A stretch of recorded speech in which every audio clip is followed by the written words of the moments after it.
Hello, ಎಲ್ಲರಿಗೂ ನಮಸ್ಕಾರ. ಆಯಿತಾ? ಎಲ್ಲರೂ ಹೇಗಿದ್ದೀರಿ? ಚೆಂದ ಇದ್ದೀರಿ ಅಂತ ಕಾಣ್ತೀನಿ. ನೋಡಿ, ಇಲ್ಲಿ ಹಾಗಲಕಾಯಿ ಸಿಹಿ ಗೊಜ್ಜು. ಹಾಗಲಕಾಯಿ ಅಂದರೆ ಸಾಕು, ಕಹಿ ಕಹಿ ಅಂತ ಮೂಗು ಮುರಿಯೋರೆ ಹೆಚ್ಚು. ಆದರೆ ನಾನಿವತ್ತು ತೋರಿಸ್ತಾ ಇರೋದು ಹಾಗಲಕಾಯಿಂದ ಹೇಗೆ ಸಿಹಿಯಾಗಿ ಗೊಜ್ಜು ಮಾಡಬಹುದು ಅಂತ. ಈಗ ನೋಡ್ತಾ ಇದ್ದೀರಲ್ಲ, ಮೊದಲಿಗೆ ಒಂದು ಬಾಣಲೆ ಇಟ್ಟು ಅದು ಚೆನ್ನಾಗಿ ಬಿಸಿ ಆದಮೇಲೆ ಹೀಗೆ ಒಗ್ಗರಣೆ ಹಾಕೋದು. ಮಾಮೂಲಿ ಒಗ್ಗರಣೆ ಹಾಕೋ ಸಾಮಾನೆಲ್ಲ ಗೊತ್ತಲ್ಲ ನಿಮಗೆ. ಈರುಳ್ಳಿ, ಅದಕ್ಕೆ ಅರಿಶಿನ ಸ್ವಲ್ಪ, ಅದಕ್ಕೆ ಎಷ್ಟು ರುಚಿಗೆ ಬೇಕೋ ಅಷ್ಟು ಉಪ್ಪು ಹಾಕಿಕೊಳ್ಳೋದು. ಆನಂತರ ಹುಣಸೆ ರಸ ಸೇರಿಸಿ ಅದು ಸ್ವಲ್ಪ ಕುದಿಯುವವರೆಗೆ, ಸ್ವಲ್ಪ ಗಟ್ಟಿಯಾಗುವವರೆಗೆ ನೀವು ಅದನ್ನು ಕುದಿಸ್ಬೇಕು. ಒಂದೆರಡು ಕುದಿ ಬಂದ ತಕ್ಷಣ ನಿಮಗೆ ಎಷ್ಟು ರುಚಿಗೆ ಬೇಕು ಅಷ್ಟು ಬೆಲ್ಲ ಹಾಕ್ಕೊಳ್ಳೋದು. ಆಮೇಲೆ ಸಾಂಬಾರು ಪೌಡ್ರು, ಇದು ಕೂಡ ಮನೇಲೇ ಮಾಡಿದ್ದು.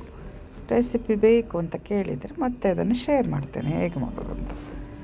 ಆಮೇಲೆ ಅದು ಸ್ವಲ್ಪ ಎಲ್ಲ ಚೆನ್ನಾಗಿ ಬೆಂದ ಮೇಲೆ ಎಣ್ಣೆ ಬಿಟ್ಕೊಳ್ತದೆ ಸೈಡಲ್ಲಿ. ಆವಾಗ ಸ್ವಲ್ಪ ನೀರು ಹಾಕಿ, ನಿಮ್ಮ ಕನ್ಸಿಸ್ಟೆನ್ಸಿ ನೋಡ್ಕೊಂಡು ನೀರು ಹಾಕಿ, ಅದಕ್ಕೆ ನೀವು ಹುರಿದಿಟ್ಕೊಂಡಿದ್ರಲ್ಲ ಹಾಗಲಕಾಯಿ ಅದನ್ನೆಲ್ಲ ಸೇರಿಸ್ಬೇಕು. ಇದು ಉಪ್ಪು, ಖಾರ, ಹುಳಿ ಮಿಶ್ರಣ ಹದವಾಗಿದ್ದರೆ ರುಚಿ ತುಂಬ ಚೆನ್ನಾಗಿರುತ್ತೆ.